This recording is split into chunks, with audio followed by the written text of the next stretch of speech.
चलिए next question देखते हैं। ये भी आपके पास बेस्ड है वही centre of mass based question. Question क्या कह रहा है समझने का प्रयास करेंगे हम लोग। क्वेश्चन बोल रहा है 3 masses 3, 4 and 5 kg, तो ध्यान दीजिएगा, are placed at the centre of equilateral triangle of side 1 metre, locate its centre of mass. मतलब आपके पास एक इक्विलेटरल ट्रायंगल है लाइक दिस, ठीक है, ऐसे मैं बना देता हूं और समझने का प्रयास करिएगा। ये आपके पास एक इक्विलेटरल ट्रायंगल है और जब भी आप इस तरीके का बनाइएगा तो आप सबसे पहला क्या काम करिएगा, एक्सिस बना लीजिएगा, ठीक है, कुछ इस प्रकार से। ये एक्स एक्सिस और ये हो जाएगा आपके पास वाई एक्सिस, ठीक है। थोड़ा सा मैं इन लोग को ऑरेंज कर लूं, क्या हुआ बेटा, ठीक है, X axis and Y axis, ठीक। अब यहां पर ये ओरिजिन हो गया 0,0। 3 मासेस रखे गए हैं, कहाँ रखे गए हैं, पहला है M1 जो कि 3 kg का है, दूसरा है M2, कहीं भी रख सकते हैं, मान लो यहाँ रख दिया M2 जिसकी वैल्यू है 4 kg, एंड तीसरा है M3 जो कि है 5 kg, are located at the centre of located at the corner of equilateral triangle of side 1 centimetre. इसका साइड कितना है 1 मीटर, 1 मीटर, 1 मीटर, 1 मीटर, समझ रहे हो। 1 मीटर का मतलब होगा इसका कोऑर्डिनेट कितना होगा, अगर ये 0 है तो यहाँ से तक दूरी 1 होगा, इसका कोऑर्डिनेट कितना होगा 1,0। अब इसका कोऑर्डिनेट कितना होगा कैसे पता लगाएंगे, ठीक है, तो समझने का प्रयास करिएगा। मैं आपको बताता हूँ कोऑर्डिनेट कैसे पता लगाएंगे। सारा काम सेंटर ऑफ मास का है, तो पहले सेंटर ऑफ मास मिलेगा कहाँ, पहले आप लोग बताओ। इक्विलेटरल ट्रायंगल है तो कहीं ना कहीं सेंट्रॉइड पे मिलेगा, कैसे मिलेगा वो भी निकालता हूँ। मतलब मेरे पास सेंटर ऑफ मास इसका जो मिलेगा लगभग इसको ऐसे खींच लिया जाए, इसको ऐसे खींच लिया जाए एकदम सेंटर पर, और इसको ऐसे खींच लिया जाए, तो यहीं कहीं हमारे पास सेंटर ऑफ मास मिलना चाहिए, ये वाले पॉइंट पर, ठीक है। तो कैसे निकालेंगे समझिए, पहले कोऑर्डिनेट समझिए बेटा। अगर ये 1 है, ये 0 है, ये 1 है, ये 0 है, तो ये 1/2, 0 लिख सकते हैं क्या, इसको आधा होगा तो होगा, यस सर। अब मेरा एम क्या है, मेरा एम है इक्विलेटरल ट्रायंगल है, ठीक है। सो हम लोग क्या करेंगे, ये भी साइड 1 और मुझे ये कोऑर्डिनेट निकालना होगा। ये कोऑर्डिनेट निकल जाएगा तो मेरा सारा का सारा खेल बन जाएगा। तो सेंटर ऑफ मास निकालने के लिए वही आप करेंगे, पहले एक्सियम वाई सीएम, पहले एक्स एक्सिस से सेंटर ऑफ मास निकालेंगे, फिर वाई एक्सिस से सेंटर ऑफ मास निकालेंगे। अगर आपका ये कोऑर्डिनेट पता चल जाता, अब देखो x1 की वैल्यू तो पता है, पहले वाले मास का x1 पता है, y1 पता है, दूसरे वाले मास की क्या पता है, हम M2 यहाँ बोल लेते हैं, चलो थोड़ा सा काम आसान कर लेते हैं कि आपको समझ में आ जाए। M2 इधर बोल लेते हैं और M3 इधर बोल लेते हैं, M2 इधर बोल लेते हैं 5 kg और M3 इधर बोल लेते हैं, M2 कितना था बेटा 4 kg ना, ऐसे लिख लेते हैं, M2 बोल लेते हैं 4 kg और M3 बोल लेते हैं हम कितना 5 kg। एक सीक्वेंस वाइज चलता है, एक्स एक्स फिर ऊपर, ठीक है। तो अब अगर हमारे पास इसका कोऑर्डिनेट कितना है, इसका कोऑर्डिनेट आपके पास 1,0, ये कैसे कोऑर्डिनेट आया पता चला आपको, ये कोऑर्डिनेट 1,0 कैसे आया, क्योंकि भाई साहब इसका साइड दिया हुआ है 1 मीटर। अगर ये ओरिजिन है ये पूरा 1 मीटर का होगा, इसका मतलब ये कोऑर्डिनेट कितना होगा 1,0 होगा कि नहीं होगा, होगा ना। मेन आप यही निकालना है, कोऑर्डिनेट निकालना आ गया तो फिर सारा खेल आपके में तो कोई दिक्कत है ही नहीं। आप देखो बेटा, अब ये 1 पता है, अब ये निकालना है इसका कोऑर्डिनेट, इसको बोल लेते हैं एक्स कॉमा वाई। कैसे निकलेगा थोड़ा ध्यान देते हैं। अगर हम बात करें वही परपेंडिकुलर का स्क्वायर प्लस बेस स्क्वायर इस तरीके से कुछ कहानी कॉन्सेप्ट यूज़ करते हैं, तो ये आपको हाइट पता चल जाएगा। हाइट पता चल जाएगा इसका मतलब इसकी कोऑर्डिनेट पता चल जाएगी। हम एक ट्रायंगल ले लेते हैं, नेमिंग कर लेते हैं, इसका नाम है ए, इसका नाम है बी और इसका नाम मान लेते हैं सी। इन ट्रायंगल ए बी सी अगर मुझे किसी को भी उठा लो तो मैं इसको इसको इसको अगर निकाल लिया जाए तो ये आपके पास 1 है, ये आपके पास कितना है 1/2, या आप इसी ट्रायंगल को डालो ए सी, इसको ओ डी बोल लो, इन ट्रायंगल ए सी डी या ए बी सी कुछ भी में ले लो, ए बी सी भी ले लोगे तो भी ए बी सी नहीं, not A B C, in triangle A C D लीजिए। क्या लिख रहा हूँ भाई, A C D, A C D इस ट्रायंगल के अंदर।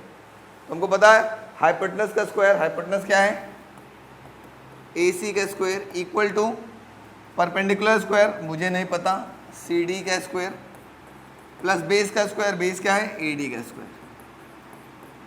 लिख सकते हैं क्या ऐसा कुछ? चलो तो जल्दी से बताओ ए सी कितना है बेटा आपके पास? ए सी 1 है, तो देखो 1 का स्क्वायर। सी डी कितना है? सी डी मुझे निकालना है तो मैं लिख लेता हूँ सी डी का स्क्वायर प्लस ए डी कितना है 1/2, 1/2 का स्क्वायर।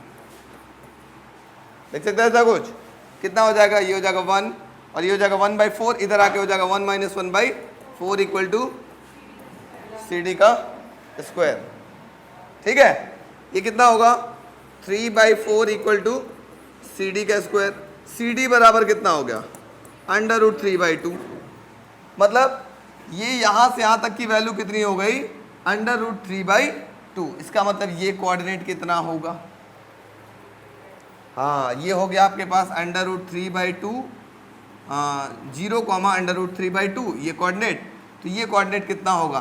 तो ये आ जाएगा x की वैल्यू इसकी हो गई 1/2 और y की वैल्यू इसकी हो गई √3/2। कोऑर्डिनेट पता चल गया।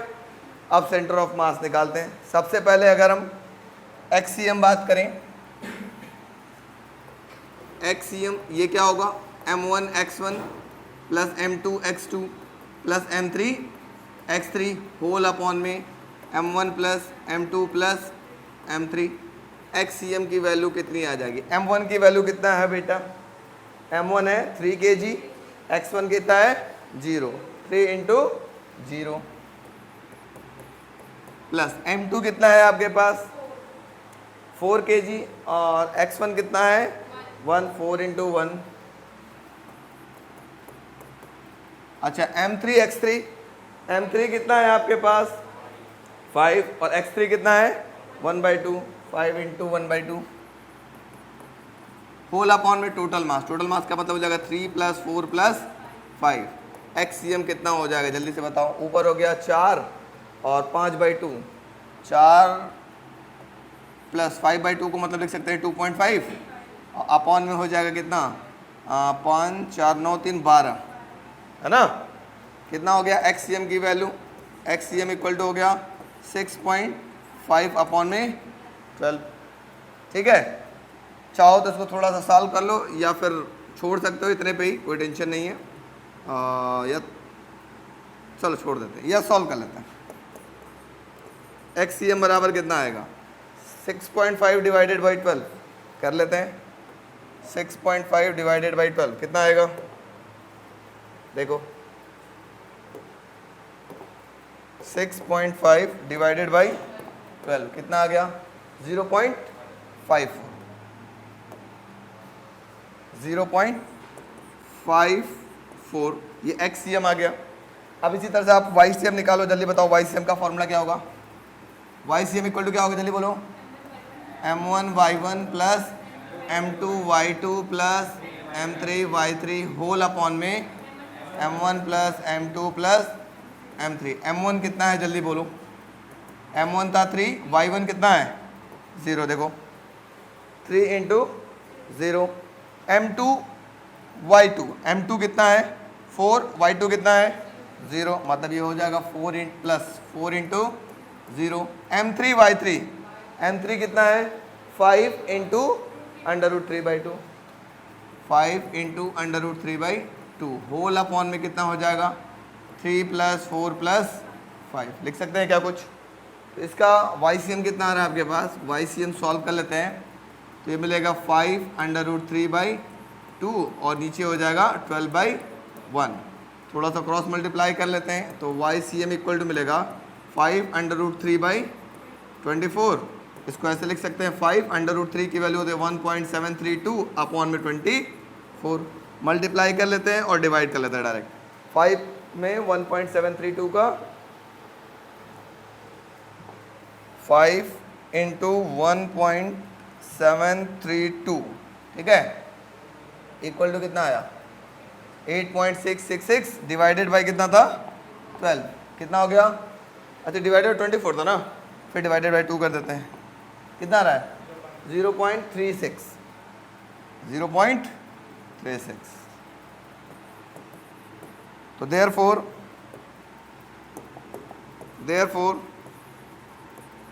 सेंटर ऑफ मास कितना हो जाएगा बच्चों, जल्दी बताओ, इज ये होगा XCM, YCM, XCM की वैल्यू कितनी आई है 0.54 और YCM की वैल्यू कितनी आई है 0.36। बात समझ में आया, नोट करो फटाफट, ये एक अच्छा क्वेश्चन, सेम क्वेश्चन NCERT में है, मैं यहाँ पे ये करा रहा हूँ, NCERT आपको दूंगा लगाने के लिए इस टाइप का।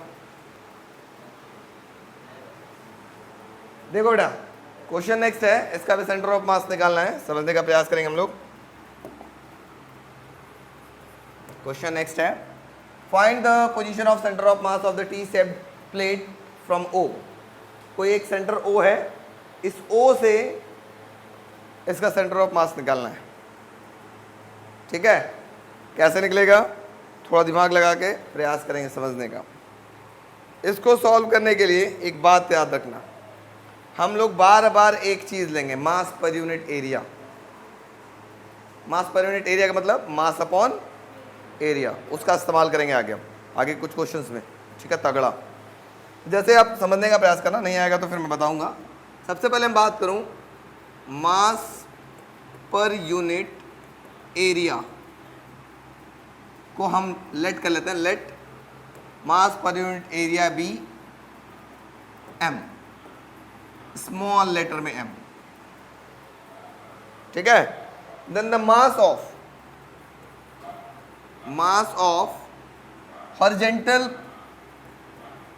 हॉरिजॉन्टल शेप, कैपिटल M बोल लेते हैं, ये M1 बोल लेते हैं। इस हॉरिजॉन्टल शेप का मास कितना होगा, ठीक है। तो मैंने क्या बोला है, फिर से समझो, सब लोग समझो, स्मॉल m है मास पर यूनिट एरिया, ठीक है। तो हमने मान लिया कि जो उसका मास पर यूनिट एरिया क्या है वो स्मॉल m है, तो इसको स्मॉल m लिख लिया गया, कैपिटल M अपॉन में इस हॉरिजॉन्टल प्लेट का एरिया कितना होगा, तो होगा 8 इंटू 2। तो इसका मास कितना हो जाएगा, मतलब कैपिटल M कितना हो जाएगा, जल्दी बताओ, 16 इंटू M, लिख सकते हैं क्या, यस नो। ये काम मैं बार बार लिखूंगा तो बार बार समझाऊंगा नहीं। कैपिटल M का मतलब समझ जाना, मास पर यूनिट एरिया, मतलब सॉरी स्मॉल m का मतलब मास पर यूनिट एरिया, कैपिटल M का मतलब मास, उसका एग्जैक्ट मास। इसका मास कितना हो गया 16 m, कोई तकलीफ, यस नो, नो सर। अब बात करते हैं इसी तरीके से, मास पर unit area of, sorry mass of vertical shape, vertical shape का मास कितना होगा, जल्दी बताओ। 6 और इंटू 2, 6 इंटू 2 12 m। कैसे आया मैं यहाँ पे लिख देता हूँ ना, थोड़ा सा आप लोग कंफ्यूज नहीं होंगे। इसको लिख लेंगे कितना, 6 इंटू 2 इंटू m, और यहाँ पे हम लोग कर लेते हैं क्या, इसको थोड़ा इधर कर लेते हैं, और ये हो गया आपके पास 12 m, और ये भाई साहब आपके पास हो जाएंगे 8 इंटू 2 इंटू एम। कोई तकलीफ? Yes no? बोलो बेटा। बुशरा खातून आया कि नहीं? Yes sir. हाँ, अब देखो सेंटर ऑफ मास कैसे निकालना है। इस वाले शेप का सेंटर ऑफ मास O1 पर है, ठीक है। दूसरे वाले शेप का सेंटर ऑफ मास O2 पर है। तो ये बताइए कि इन दोनों को जब एक साथ मिला देंगे तो सेंटर ऑफ मास कहां होगा। तो इसका जो सेंटर ऑफ मास यहां क्रॉस किया हुआ है, माना कि इसका सेंटर ऑफ मास यहां पर है,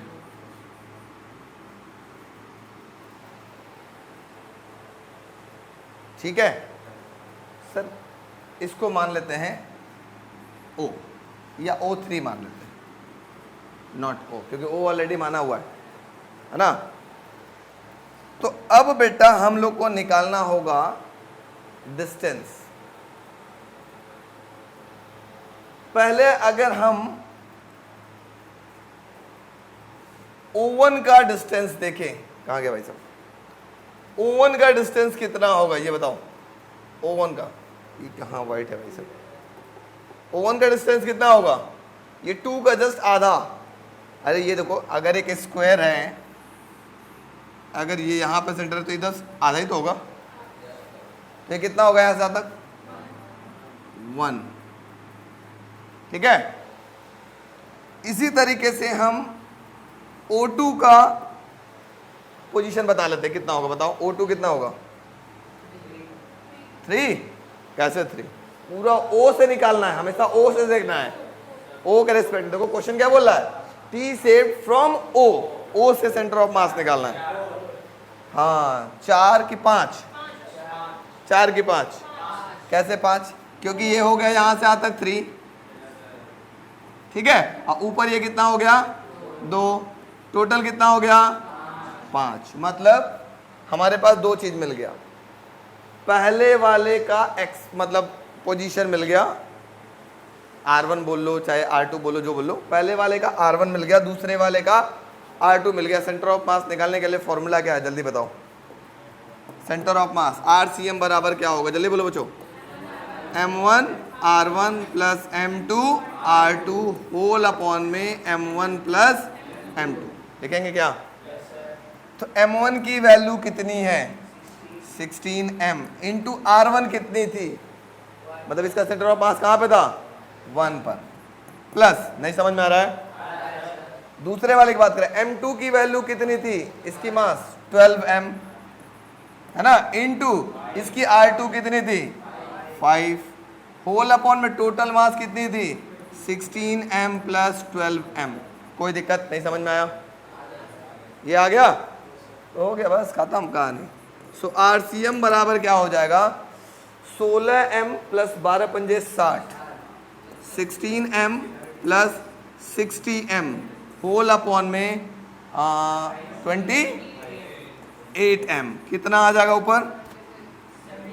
76M अपॉन में 28M। M से M कैंसिल। कितने टाइम से कटेगा? काट लो, 2 बार में कटेगा।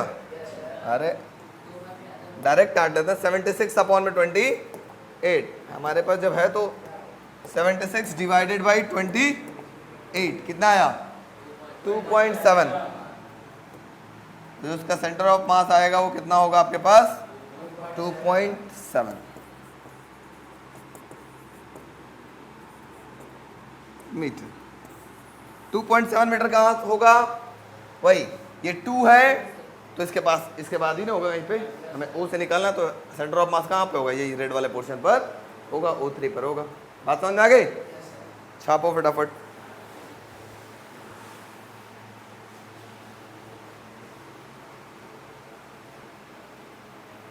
ये क्वेश्चन मैं बताता हूं, सेम टाइप का क्वेश्चन एनसीईआरटी में, सेम टू सेम। बस यहाँ वैल्यू दे दिया है, वहां R और R/2 कर दिया होगा, कुछ इस टाइप से किया होगा एनसीईआरटी में, ठीक है। नथिंग एल्स, बहुत ज़्यादा डिफरेंस नहीं है, सेम क्वेश्चन है। आप ये अगर लगा लेंगे तो मैं गारंटी दे रहा हूँ कि एनसीईआरटी क्वेश्चन आप खुद लगा के दिखाओगे। मेरे से पहले कहोगे अरे सर ये तो हलवा है। समझने का प्रयास करते हैं।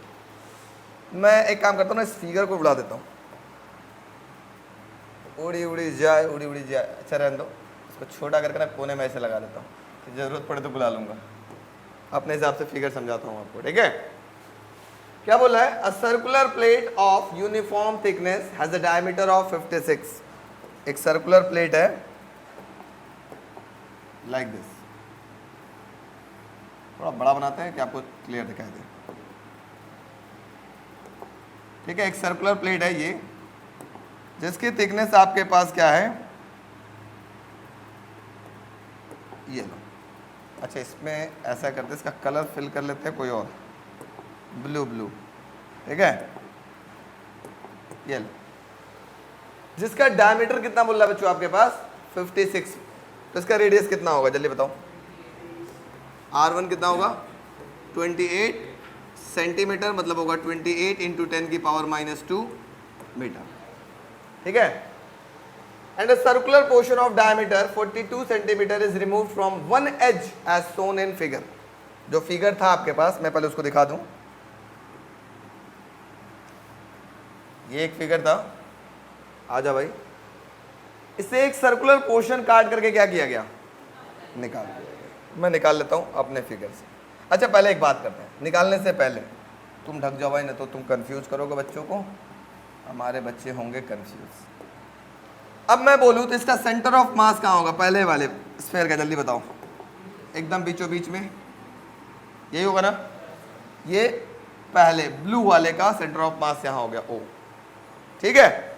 अब इसमें से क्या काट के निकाला जा रहा है, एक और सर्कुलर पोर्शन काट के निकाला जा रहा है, जिसका डायमीटर 42 सेंटीमीटर है। तो रेडियस कितना होगा दूसरे वाले का, कितना होगा जल्दी बोलो।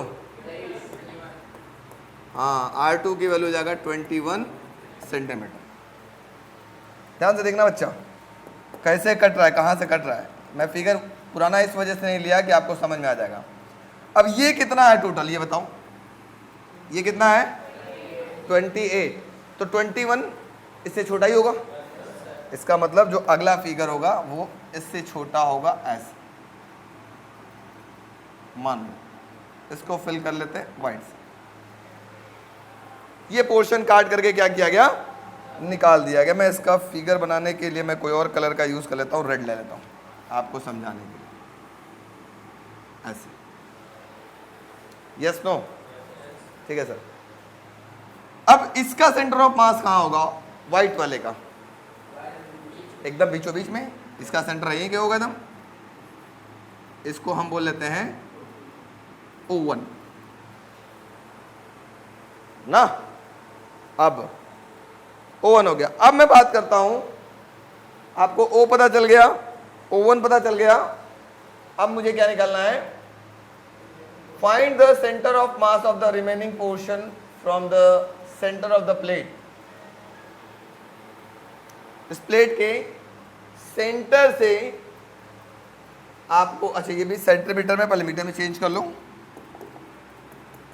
21 इंटू 10 की पावर -2 मीटर। अब थोड़ा ध्यान देना, मैंने फिगर में ये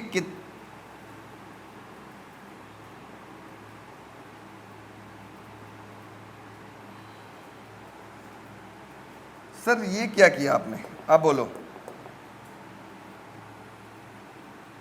थोड़ा सा मुझे यूज कर लेता हूँ वाइट, और देखो अब समझो। डायमीटर लिख लेंगे ना, नहीं तो फिर बार बार परेशान करेगा। ये इसका रेडियस कितना हो गया, इसका सेंटर मान लेते हैं O, रेडियस हो गया 28। इसका रेडियस कितना चाहिए हमें,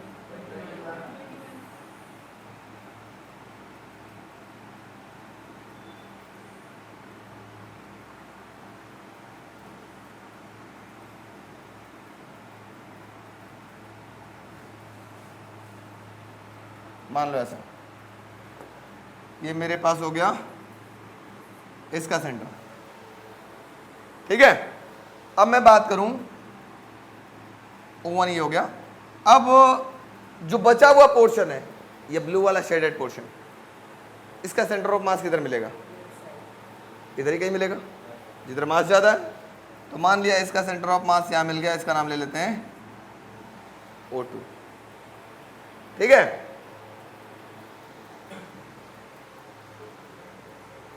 कुछ इस प्रकार से मैं फिगर आपको दिखा रहा हूं।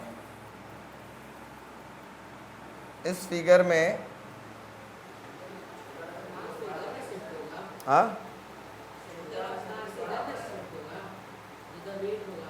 जिधर वेट ज़्यादा होगा O2 इधर थोड़ा आ जाएगा ना। ये भाई साहब, हाँ ये कहाँ गया भाई, ये थोड़ा सा हम इसको ऐसे बना लेते हैं पूरी लाइन। ये मान लो आपको इधर मिल गया आपके पास O2। ठीक है, ये क्या था आपके पास O1। जैसा फिगर दिया मैं उस फिगर के अनुसार चल रहा हूँ। इस फिगर को मैंने ऐसे बना लिया, इसी फिगर को मैंने मॉडिफाई कर लिया, बस सिंपल सी बात। ठीक है,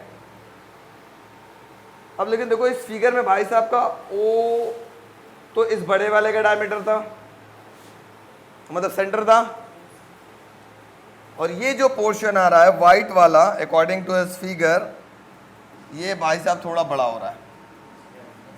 जैसा हो रहा है मैं इनके फिगर के अनुसार चल रहा हूँ, मैं अपने से पहले नहीं कर रहा हूँ, क्योंकि बोला एज शोन इन फिगर। लो कुछ ऐसा है, क्लियर। अब बात करते हैं। अब देखो बच्चा, सबसे पहले वही अपना पुराना काम करना पड़ेगा। ये फिगर को मैं क्या करता हूँ, इनको कोने में भेज देता हूँ, ये भी आपको दूर से दिखाई दे। जाओ भाई, एक्चुअल फिगर इन्होंने क्वेश्चन का ये था, तो मैं इस फिगर को साइड में रख लेता हूँ यहीं पर, टीपीजी ढका रहेगा कुछ पल के लिए। अब क्या निकालते हैं, सबसे पहले हम मास निकालते हैं। लेट कर लेते हैं, लेट मास पर unit area is small m। मान सकते हैं, यस नो। अब सबसे पहले हम मास ऑफ, ये बड़ा वाला रिंग बोलते हैं, ओरिजिनल डिस्क ना, मास ऑफ ओरिजिनल डिस्क। जल्दी बताओ कितना होगा, मास ऑफ ओरिजिनल डिस्क, इसको कैपिटल M बोल लेते हैं। कितना होगा बच्चों, जल्दी बताओ। मास एरिया क्या होता है, पाई आर स्क्वायर इंटू m, तो पाई r1 का स्क्वायर इंटू m लिख सकते हैं क्या। ये बड़े वाले का मास पता चला। ठीक है, अब दूसरा निकाल लेते हैं, मास ऑफ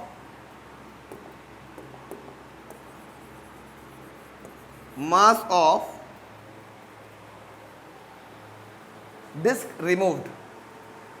जिस डिस्क को रिमूव किया उसका भी मास तो कुछ होगा, तो मास ऑफ डिस्क रिमूव्ड, इसको ही हम बोलेंगे M1, capital M1।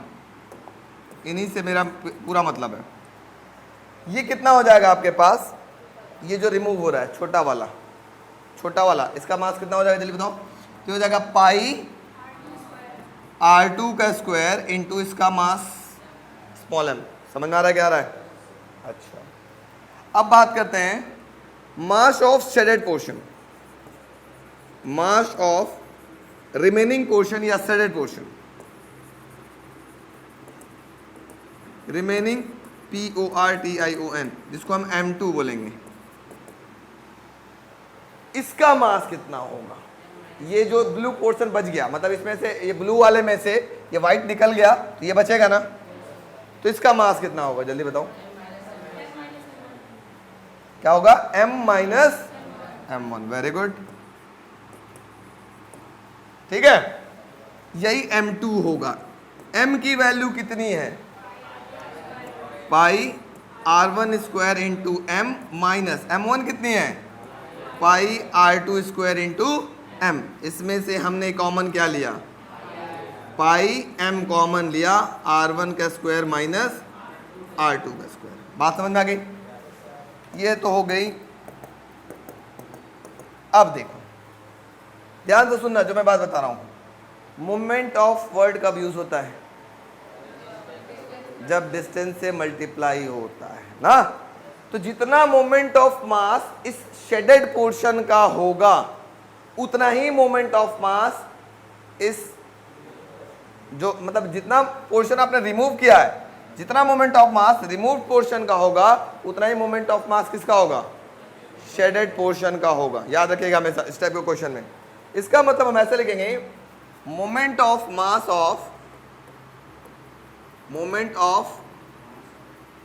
Of removed portion equal to moment of mass of shaded portion.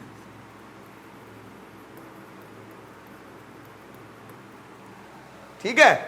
अच्छा बच्चा, रिमूव्ड पोर्शन का मास कितना था? रिमूव्ड पोर्शन का मास m1 था। ठीक है, m1 डायरेक्ट लिखते हैं, अभी पहले ऐसे लिख देना m1। मोमेंट ऑफ मास में क्या होता है, मास इनटू डिस्टेंस ना। तो कितना डिस्टेंस लेंगे, तो ये पोर्शन रिमूव हो चुका है तो ये डिस्टेंस क्या कहलाएगा, हमेशा सेंटर से लेना है O1 ना। इसका सेंटर क्या था, अरे सेंटर थोड़ा सा और नजदीक कर लो भाई साहब, ये बहुत दूर हो गए हैं। ये सेंटर इसका कहाँ था, ये यहाँ था। तो इसका डिस्टेंस क्या कहलाएगा, इस पूरे के सेंटर से क्या होगा O1, तो मल्टीप्लाई करेंगे इस तरीके से into O1 equal to mass of shaded portion कितना है बच्चों, जल्दी बताओ। यही है m2 है, m2 इंटू, अब बताओ शेडेड पोर्शन का इस सेंटर से दूरी कितनी है, O2, बस O2। ठीक है, अब सारा काम हो गया। m1 की वैल्यू कितनी थी बच्चों, रखो m1 क्या था, जहां पाई r1 r2 का स्क्वायर ना, पाई r2 का square m into O1 equal to m2 की वैल्यू कितना है, जल्दी पहले रखो। पाई m बोलो r1 का स्क्वायर माइनस r2 का स्क्वायर इंटू O2। ठीक है, कोई दिक्कत, पहले जो कटे काट पीट के काम अपना आसान कर लेना। पाई m से पाई m कैंसिल, कोई तकलीफ। अब R2 की वैल्यू क्वेश्चन में कितना गिवन है, 21 इंटू 10 की पावर माइनस 2 रखते हैं। 21 इंटू 10 की पावर माइनस 2 का होल स्क्वायर। R2 21 है बेटा, देखो दिख रहा है।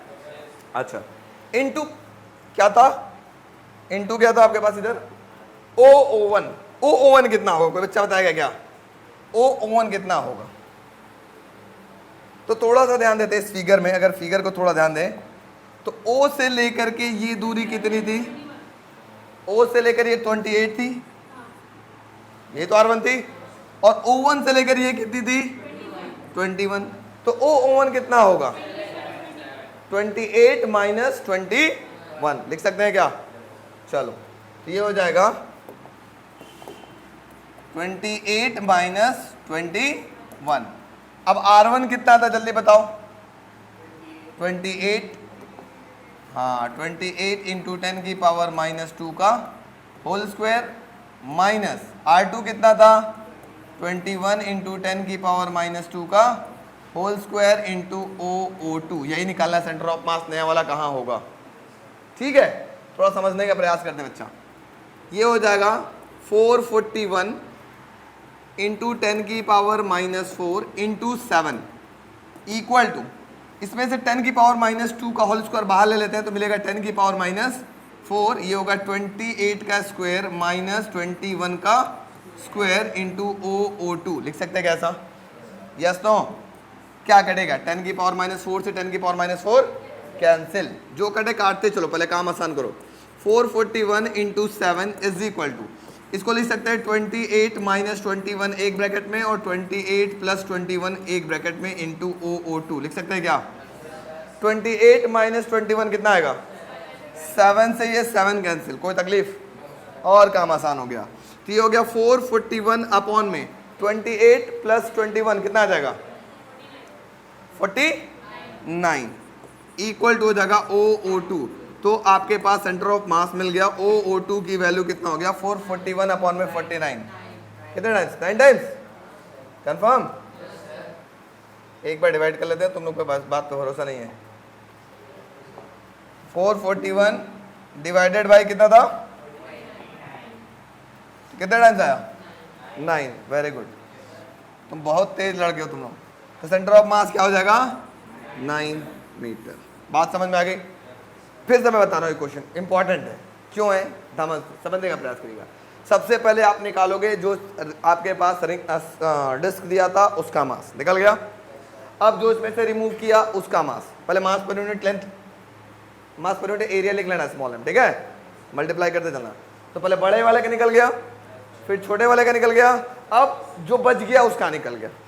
तो जो रिमूव करोगे वो m1 होगा, जो शेडेड पोर्शन बचेगा वो क्या होगा, m2 हो गया। अब मोमेंट ऑफ मास निकाल लेना। मोमेंट ऑफ मास का मतलब पहले इसका फिर इसका, समझ में आ गया। दोनों को इक्वेट कर देना, आपके पास आंसर आ जाएगा। बहुत इंपॉर्टेंट क्वेश्चन है, नोट करो फटाफट।